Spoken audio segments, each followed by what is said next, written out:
Hallo julle mooi mense, hoop julle het 'n fantastiese dag vandag. My naam is Olga, welkom by my kanaal. So ons gaan aangaan met Sarah Young se Jesus luister se daaglikse gewyde. En vandag se vers wat ons moet lees is Jakobus 1 vers 2, Jakobus 1 vers 2, Romeine 8 vers 28, Romeine 8 vers 28, Filippense 4 vers 6 en 7. Filippense 4 vers 6 en 7. Kom ons spring in en kyk wat sê die Bybel.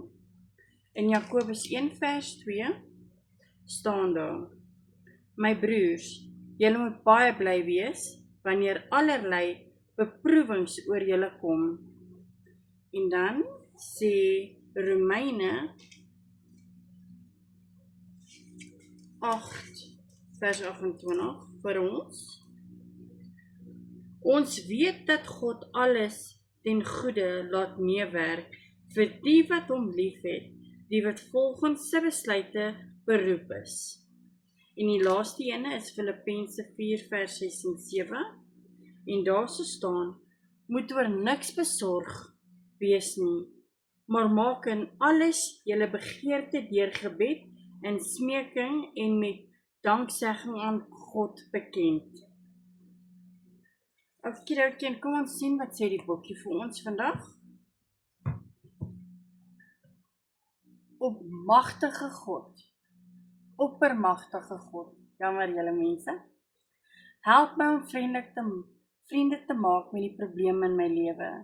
Daar is baie dinge wat vir my verkeerd lyk, maar ek moet onthou dat U in beheer is van alles.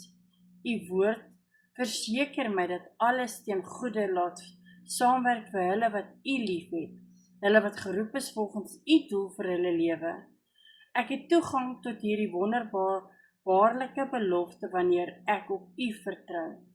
Elke probleem kan my iets leer, my bietjie vir bietjie verander in die persoon wat U my gemaak het om te wees. Daardie selfde probleem kan egter 'n struikelblok word as ek U wantrou of U werk in my lewe weerstaan. Ek besef ek moet elke dag voortdurende kies of ek op U gaan vertrou of nie.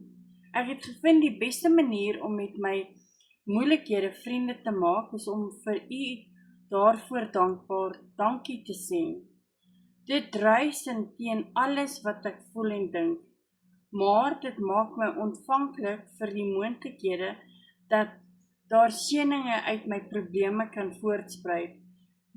Meer nog, wanneer ek met dankseggings my gebede na U toe bring, word ek minder angstig en hou U vrede wat alles verstand te bowe gaan, die wag oor my hart en gedagtes. In die wonderlike naam Jesus. Amen.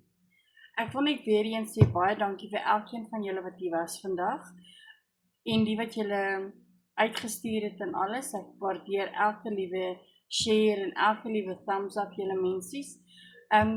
Kom ons kry meer mense om ons daaglikse gewyde te volg en want ons weet almal van ons nodig 'n bietjie liefde en Jesus in ons lewe. Tot ons môre ontmoet. Bye.